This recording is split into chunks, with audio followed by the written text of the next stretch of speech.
I'm going to do a lot of thanking today because this reunion really has been over a year in planning and people worked really, really hard to bring it together. So I would first like to thank the Black Alumni Reunion Planning Committee in making this weekend happen. Tony Walker, Greg Thomas, Willie Vick, Kevin Mitchell, Doris Clemens, and Blossom Burton. Please give them a warm, warm round of applause. And to each and every person that helped in any way, we really want to thank you. In the first year of Chancellor Holub's administration, UMass Amherst formulated a framework for excellence. A vision document, really, with directives of action that defined diversity and inclusion among our core, most essential values. It was during the development of that document that I was recruited to join the administration as Provost and Senior Vice Chancellor for Academic Affairs.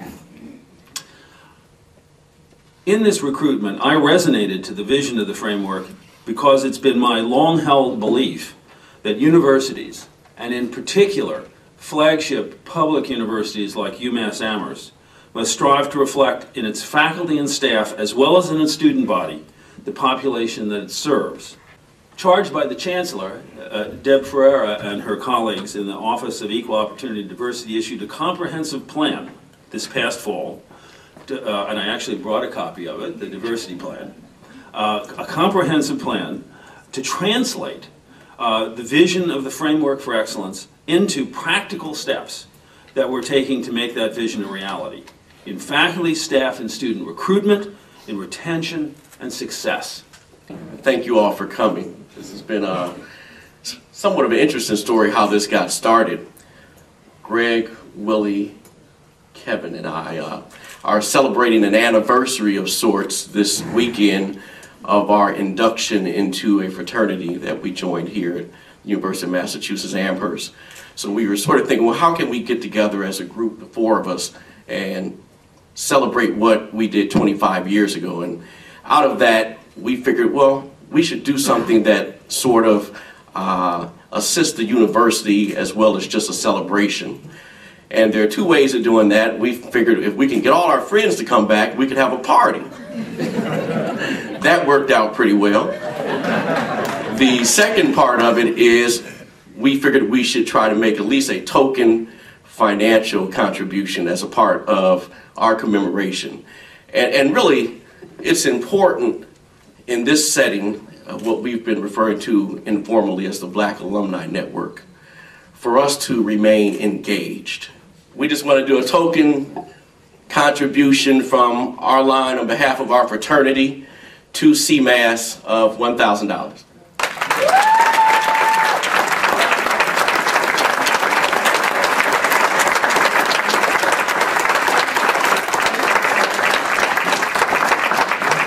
I want to say on behalf of CMAS and the committed staff that's working and dedicated staff as well, thank you so much. This is just the beginning. CMAS has only been in existence for 2 years, but this is exactly what we need in order to be able to continue to provide the support for our students. The New Africa House was the center that we called home away from home. Back in the day, it had a preschool, a barber shop, and an art studio where they did sculpture, Yvonne's restaurant where we all ate, even when we didn't have money, where there were a lot of progressive people that came to campus and came down there and gave their presentations. We didn't use the other buildings on campus, we used the New Africa House. And maybe I shouldn't tell this, but even when some students didn't have financial aid to cover housing, they were living in the New Africa House. So we need to support, even though SEBS isn't there, we keep it in our hearts. And CMAS is here and our students are in CMAS, but we need to support the New Africa House and maintaining that Afro-Am stays there, that Professor Bracey always has an office in that building even when he retires. Today we're giving out awards. Awards for gratitude, for service, for everything that they've given to us for their many years of service here at the university. No one deserves this recognition more than Doris Clemens. Dr. Doris Clemens is a triple alumna of the University of Massachusetts. She holds a Bachelor of Arts in Urban Education, a Master's in Instructional Application of Computers Future Studies, and a Doctorate in Staff Development and Instructional Leadership in Multicultural Program Development. She is currently an Associate Director for Institutional Diversity, but many of us know Dr. Clemens from her many years of service as Associate Director for the Committee for the Collegiate Education of Black and Other Minority Students, which we all call SEBS. In recognition of your exemplary leadership, dedication, and service to the university community, we present you with this token. Come on up, Doris.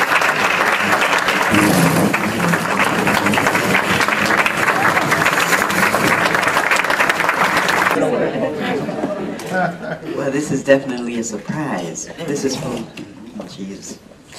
Thank you so much, and I would like to thank my family for coming, my SEB students for coming back for the reunion. My goodness, and Dr. Burton and all the folks, you know, that came back. This is really a surprise to me. This is not good. It's really a surprise. So thank you so much for coming. And this is only the beginning. And you'll be hearing from me because we need to keep this going. Because our young people are dying in the streets daily. And as a SEBS family, we need to come together and come up with a solution how to make it stop. And we can do it. Because through the SEBS program, we have many, many, many leaders. And actually, I counted the ones I was able to catch up with, like 500 alums are here. So I'll be connecting with you. We're going to start our first African-American think tank. And you'll hear more about it as time goes on. Thank you so much for coming. Well, at least we surprised Doris. Our next recipient, it's probably not so much of a surprise, but he still deserves this great honor. Professor John Bracey was born in Chicago, Illinois, and grew up in Washington, D.C. He attended Howard University, Roosevelt University in Chicago, and has done graduate work at Roosevelt and Northwestern. Professor Bracey has been a member of the W.E.B. Du Bois Department of Afro-American Studies at the University of Mass since 1972. He has co-edited numerous books, and he has consulted on several video productions on the lives of W.E.B. Du Bois, Frederick Douglass, and A. Philip Randolph on the Black Arts Movement. Here at the university, Professor Bracey has taught hundreds of courses and thousands of students. Those of us who have had the good fortune of being a student in one or more of Professor Bracey's classes know that he is so much more than an educator. He has and continues to be an activist, an advocate, an orator, a historian, a leader, a role model, mentor, a friend, and a family member. Today, we honor and thank you, Professor Bracey.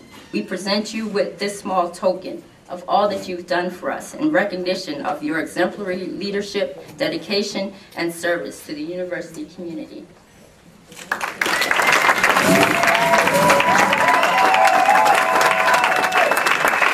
I want to say just a couple of things about, when I came here 40 years ago, I had beautiful black hair. Right? And I want you to know that a good portion of you that are alums are responsible for these gray hair. Right? And I've seen my colleagues, they try to cut their hair short and dye it and all this. I said, no, I want y'all to know what y'all did to me. Right? Y'all gave me serious gray hairs. Right? Some of y'all in this room. But what also bothers me about the place now is that a good chunk of you couldn't get in this place today. Right? There's a shift in this university that thinks that excellence means SAT scores and grade point averages. Right? The ones of you out there now, you know, the lawyers, you know, the managers, you know, the directors of different things, y'all couldn't get in here today. How many of y'all got a decent SAT score, but y'all just putting your name down and walking out? right? Grade point average. No, you might not have a 3.5 because you might not have woke up until the third year of high school and you're on the, you're on an upward curve. So the first 2 years is all jacked up. So you might come in with a 2, but it doesn't mean that you can't think. It means it took you a while to get yourself together. And that should be acknowledged. And then you can't get that looking at some number. You know, you can't get that looking at a number.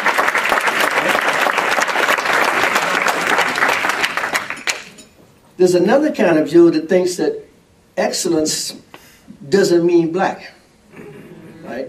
We say, oh, we strive for excellence, and maybe there'll be some diversity over here somewhere.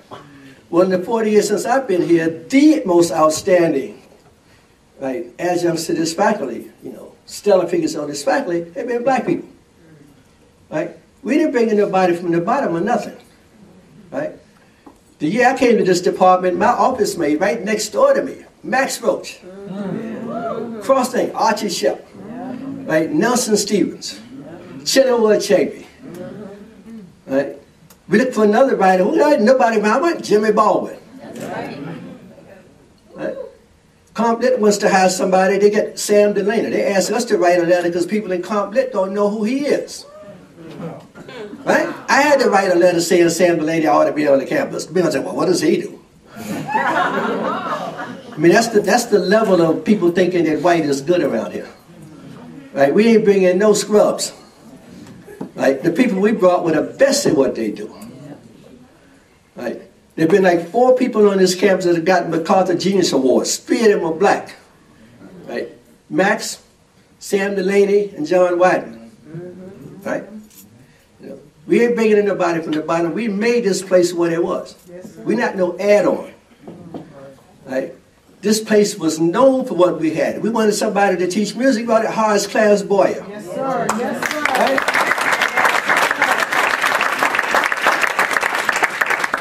Music department didn't know what he did, so he started the Voices New Africa over there in the New Africa house. You remember saying, what is this gospel thing? I said, don't worry about it, Horace. You can run it out of our department. Right? Everybody that knows music knows that Horace was the leading expert on gospel music.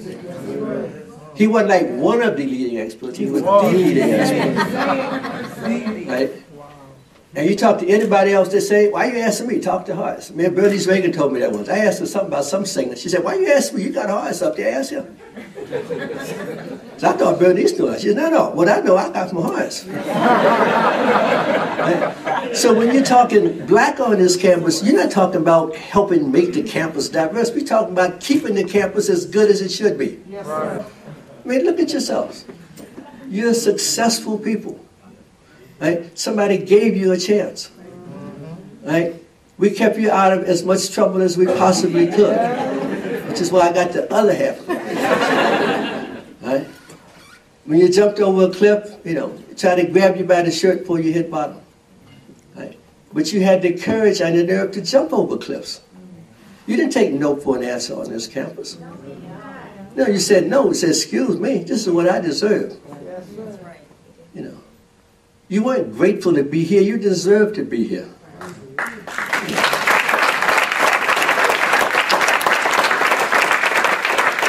And that's all, because this is not, this is a Sunday, so I have to go to church. Thank you. They gave me a clock. I don't know why they gave me a clock, because clock, give it to me, give the clock to my wife. Something like that. I'll wear the t-shirt, Ingrid gets the clock. And I wouldn't turn one of these gray hairs back for all the things you've given me over the last 40 years. Classic Professor John Bracey. The main reason he's always been my favorite professor here at the university. It's hard to follow him. And I just want to congratulate Dr. Clemens and Professor Bracey again. Really thank you for all you've done for us.